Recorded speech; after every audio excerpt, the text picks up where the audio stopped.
O combate à violência contra a mulher. Efetividade dos grupos reflexivos revela importante ferramenta no combate à violência contra a mulher. Assalto em Itaiópolis, no Planalto Norte. Criminosos invadem clube de tiro, trancam funcionários em cofre e levam armas e munições. A expectativa para o Dia dos Pais. Pesquisa aponta que consumidores devem gastar mais neste ano em relação à mesma data de 2023. Manchas nas águas da Bahia Sul. Instituto do Meio Ambiente analisa o que provocou o fenômeno que causou a interdição do cultivo de moluscos. Série A do Campeonato Brasileiro. Criciúma perde para o Corinthians e fica a 2 pontos da zona do rebaixamento.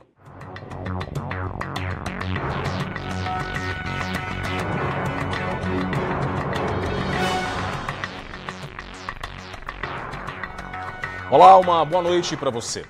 O Band Cidade desta quarta-feira começa com as revelações de uma pesquisa da Justiça Catarinense em parceria com a UFSC.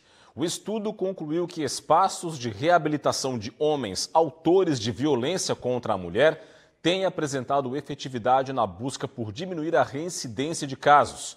Confira agora na reportagem de Thaisa Kisiel. Dados nacionais apontam: 3 em cada 10 mulheres brasileiras já sofreram algum tipo de violência doméstica ou familiar provocada por homens. E no combate ao avanço destes índices, cada vez mais políticas públicas têm sido implementadas para, além de punir os agressores, prevenir futuros casos. Uma pesquisa desenvolvida pela Justiça Catarinense em parceria com a Universidade Federal de Santa Catarina revelou que os espaços de educação e reabilitação aos autores de violência contra a mulher previstos na Lei Maria da Penha, chamados de grupos reflexivos, têm apresentado maior efetividade.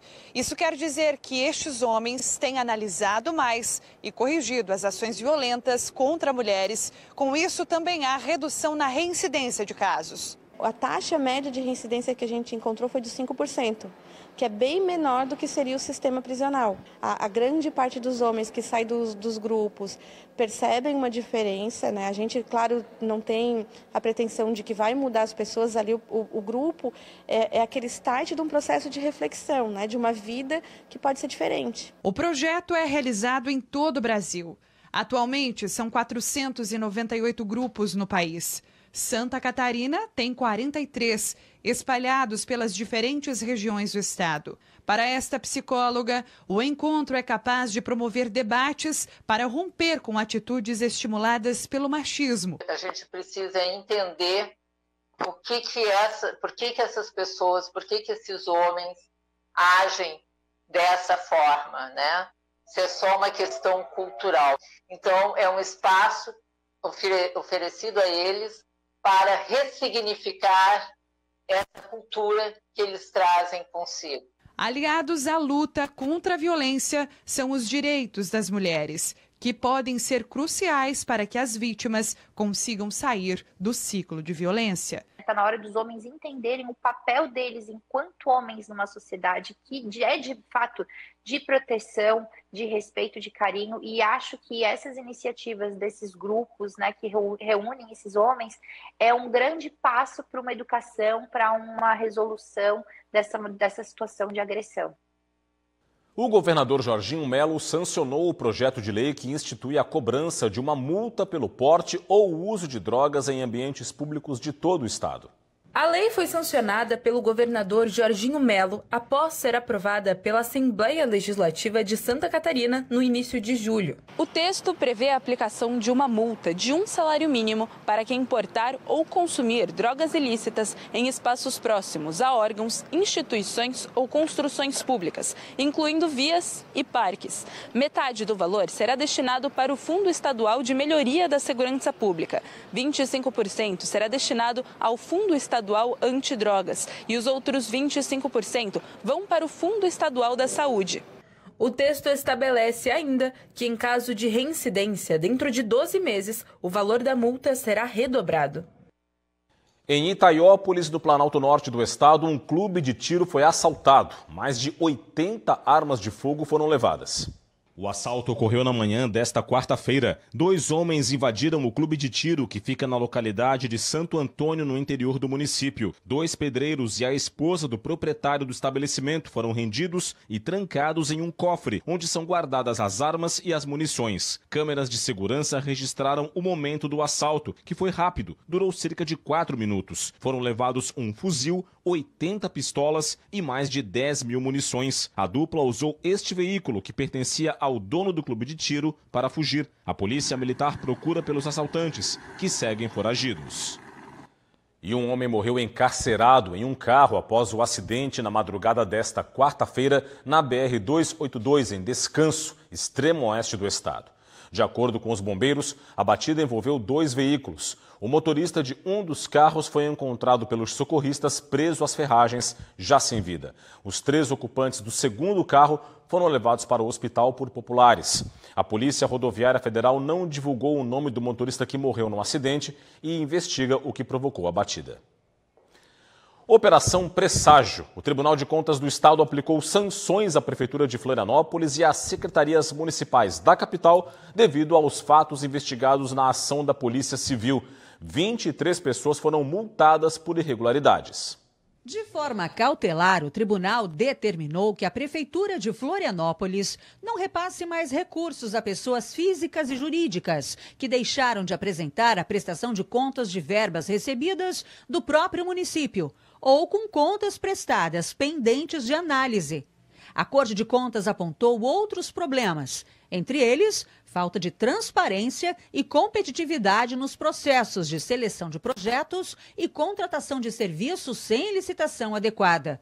O TCE multou 23 pessoas, entre secretários municipais e integrantes de comissões de seleção e monitoramento de editais. Somente o ex-secretário de Turismo, Cultura e Esporte, Ed Pereira, principal investigado e que segue preso, foi multado em R$ 49.300, que devem ser pagos em até 30 dias.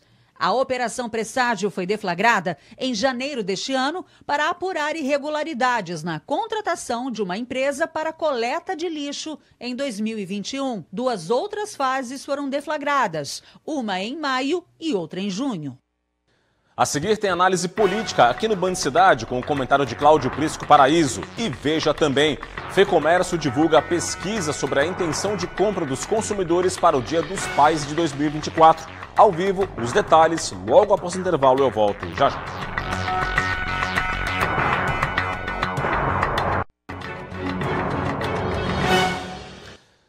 Estamos de volta com o Band Cidade, já com Cláudio Prisco Paraíso aqui no estúdio, porque o assunto agora é a política. Tudo bem, Prisco? Boa noite. Como vai, Rodrigo? Tranquilo? Tudo bem. Prisco, mais capítulos, novos episódios da sucessão aqui na capital do estado? Tá rendendo. E a grande verdade é a seguinte, a campanha, pré-campanha, começa a ganhar ritmo. Ontem nós falamos aqui, Jean Loureiro de um lado, os deputados de outro, querendo ficar com o Topázio, o Jean buscando alinhamento com o Dário Berger, mas pelo visto, ontem, quando ele conversou com os 4 deputados, ele já tinha gravado algo que foi liberado nas redes sociais hoje pela manhã, pegando todos de surpresa, inclusive seus companheiros de partido. Roda VT. Cuidar de uma capital como Florianópolis nos ensinou muita coisa. A gente entende que, mais do que falar, é fundamental ouvir as pessoas. E para ouvir as pessoas, não tinha um lugar melhor que esse aqui, o Ticem. Nós precisamos de uma administração competente, que saiba o que a cidade e o bairro precisam. Eu e o Jean fomos os prefeitos que mais fizeram obras na história de Florianópolis. É por isso que estamos de volta. Para construir um futuro melhor para a nossa cidade. Juntos! O clima é de absoluta perplexidade no União Brasil. Da parte do deputado federal Fábio Chiocchetti, presidente estadual, que é muito próximo do presidente nacional, Antônio Rueda. Aliás, ele é o tesoureiro da Executiva Nacional. E a posição dele é pela manutenção do apoio dado em fevereiro a Topázio, assim como dos 3 deputados estaduais e dos 4 vereadores. Só que Jean alega que, em função da união ter surgido, da fusão PSL Democratas, o rito é mais lento e que não há possibilidade de intervenção no diretório municipal que ele, Jean, preside até sábado, para onde já está marcada a convenção. Para quando está marcada a convenção? Pois muito bem, Fábio Choquette vai tentar acelerar esse processo e derrubar essa convenção para preservar o apoio a Topázio. É uma queda de braço. Temos aqui ainda a foto marcante. Jean renunciou em favor de Topázio, que era seu vice, e foi para o outro lado. É oposição a Topázio. Vejam só.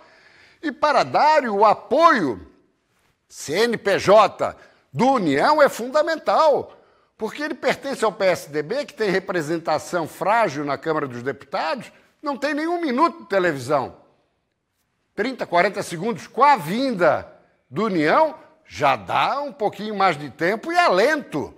Portanto, para ele, não basta o apoio de Jean, pessoa física, tem que ter um tempo de televisão, que daí seria subtraído de Topázio Silveira Neto. Na próxima foto, foi a reunião, na terça-feira, na Assembleia. Jean com o federal, com os 3 estaduais. Só que tudo encenação, teatro, circo. Ele já estava fechado com o Dário. E o pior é que ficou fazendo jogo, passou uma rasteira nos seus companheiros, na medida em que estava ganhando tempo, cozinhando os companheiros correligionários parlamentares para impedir que houvesse ou haja tempo hábil para derrubar a convocação e realização da convenção. Uma situação delicada. Jean Loureiro, se perder essa guerra interna e apoiar sozinho Dário Berger, sem levar a União, primeiro ele fica sem ambiente e continuar no partido. Essa é uma preliminar. E segundo, ele vai ter que botar Dário Berger no segundo turno, porque se Topázio ganha no primeiro ou no segundo, aí o ativo político e eleitoral de Jean Loureiro fica colocado em xeque, meu caro Rodrigo. Tá certo, Prisco. Cláudio Prisco Paraíso, todos os dias com a gente no Band Cidade, no portal TVBV Online. Obrigado, Prisco. Abraço, até amanhã. Boa noite, até amanhã. Vamos falar agora de economia. O Dia dos Pais está próximo, é no segundo domingo de agosto. E a Federação do Comércio aqui de Santa Catarina pesquisou como está a intenção de compras para a data deste ano. A repórter Thaisa Kiziel tem as informações ao vivo para a gente. Thaisa, muito boa noite para você. Qual é a perspectiva? É positiva, segundo os lojistas? Conta para a gente. Boa noite, Rodrigo. Muito boa noite também para você que nos acompanha aqui no Band Cidade. Olha, os dados são positivos sim. Isso porque a intenção de compra do presente para o Dia dos Pais cresceu bastante esse ano, viu? Alcançou aí os 18,6%. Isso significa que o investimento para a compra do presente para o Dia dos Pais pode chegar aos R$ 231 aqui em Santa Catarina. Aliás, o valor mais alto da série histórica de todo o estado. E essa intenção de compra, essa pesquisa toda foi realizada em 7 cidades aqui de Santa Catarina e teve a maioria das entrevistadas mulheres, jovens, com idade média entre 20 e 29 anos, com renda média aí de 2 a 6 mil reais. E segundo a FEComércio, esse aumento pode estar relacionado ao mercado de trabalho, que está inclusive aquecido no estado. Vamos aproveitar que o Francisco está aqui de olho na câmera, né? Eu até dei uma palavrinha com ele antes, só para saber. Ô Francisco, primeiro, quantos anos você tem mesmo? 10. Por acaso você já pensou no presente para os pais, para o papai? Sim, eu vou comprar um perfume. Aí, ó, inclusive, obrigada, tá, Francisco? Boas compras para você. Aliás, a perfumaria é um dos comércios que deve ter bastante movimentação durante essa expectativa de compra, além, é claro, dos eletrônicos. Só que em contrapartida a essa expectativa boa aí de vendas no comércio com relação ao Dia dos Pais, existe a inadimplência dos brasileiros. Isso porque de maio a junho até houve aí uma queda nessa questão dos devedores. Só que se a gente comparar junho deste ano com junho do ano passado, houve um aumento bastante expressivo. Vamos acompanhar na reportagem. Em junho, 4 em cada 10 brasileiros adultos estavam negativados, o que representa 41,28%, ou 67 milhões e 980 mil consumidores. Na passagem de maio para junho, o total de devedores caiu 0,43%. A gente teve uma pequena queda que traz quase que uma estabilidade em relação aos meses anteriores, mas isso tem uma relação também, não só com o cenário de um pouco mais de estabilização com relação à taxa de juros, com questões econômicas, mas também com a catástrofe do Rio Grande do Sul, já que o SPC não negativou nem pessoas físicas nem jurídicas que sofreram com o desastre natural que aconteceu lá. Já em comparação com junho de 2023, a inadimplência do consumidor aumentou 0,53%. Cada negativado deve, em média, no somatório de todas as dívidas, R$ 4.476,42 para 2,11 empresas credoras. 3 em cada 10 brasileiros tinham, em junho, dívidas de até R$ 500. O setor que mais concentra devedores é o de bancos, com 64,77% do total. Depois vem o comércio, com 10,63%, e as tarifas de água e luz, com 10,60%. Uma massa de ar mais seco passa a atuar em Santa Catarina, o que modifica a cara do tempo em relação à chuva dos últimos dias, não é? A quinta-feira vai ser assim, ó, como está no nosso mapa, ensolarada em todas as regiões do estado. E a gente pôde ver então no nosso mapa que as temperaturas também vão estar mais baixas pela manhã. Nas áreas mais altas do Planalto Sul, as mínimas variam entre 0 e 4 graus. Tem chance até de geada isolada. Ao longo do dia, máximas entre 20 e 25 graus, vamos a elas. Em Florianópolis, mínima de 14 e máxima de 18 graus. Em Joinville, variação entre 13 e 20. Em Blumenau, 12 de mínima, 22 graus de máxima. Viramos a página, mais informações do tempo. Criciúma, mínima de 10, máxima de 20 graus. Em Lages, variação entre 6 e 17. E em Chapecó, mínima de 10 e máxima de 22 graus. Olha, um suposto vazamento de óleo na orla da Baía Sul, aqui em Florianópolis, foi alvo de investigação pelo Instituto do Meio Ambiente, o IMA. O laudo confirmou não se tratar de um poluente.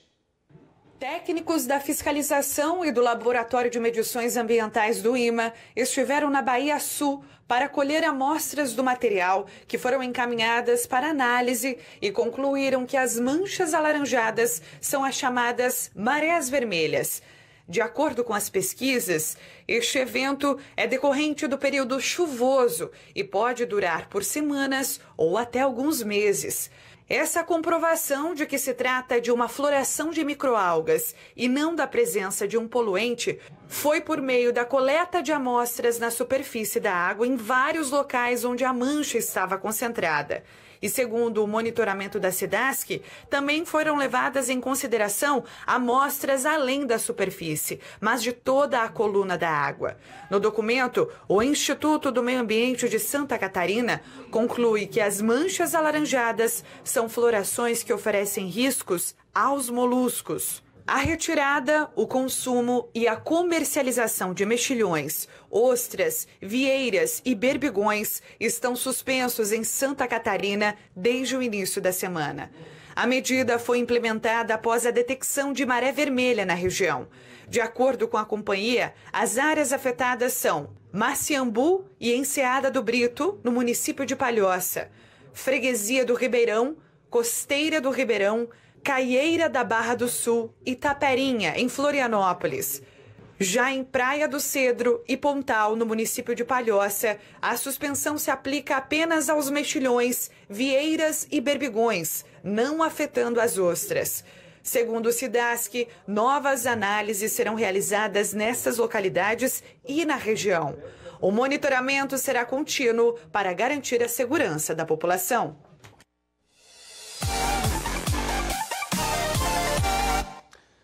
Série A do Campeonato Brasileiro, o Criciúma foi até São Paulo e acabou derrotado pelo Corinthians. O resultado manteve o time catarinense a 2 pontos da zona do rebaixamento.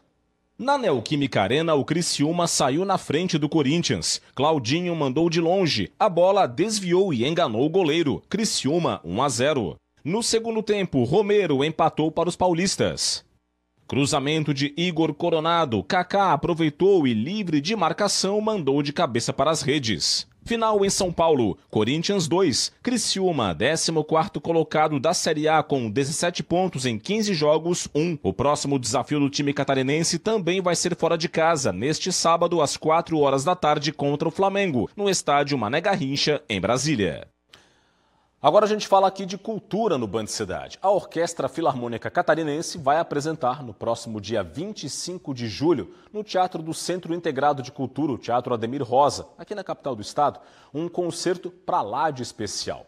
O espetáculo vai celebrar a obra do lendário compositor alemão Johann Sebastian Bach.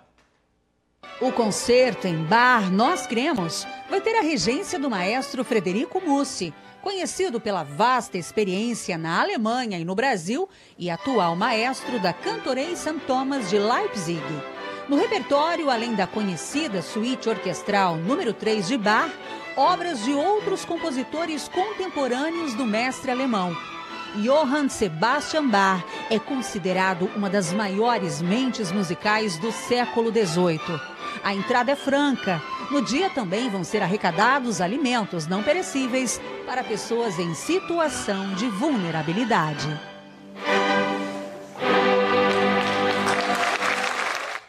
Certamente vai ser um grande espetáculo, vale a pena conferir.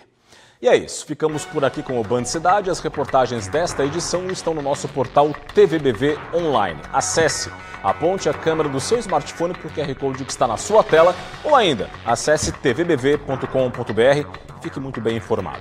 Vem aí as notícias mais importantes do Brasil e do mundo no Jornal da Band. Para você de casa, um forte abraço, muito obrigado pela audiência, uma boa noite e até amanhã. Tchau, tchau.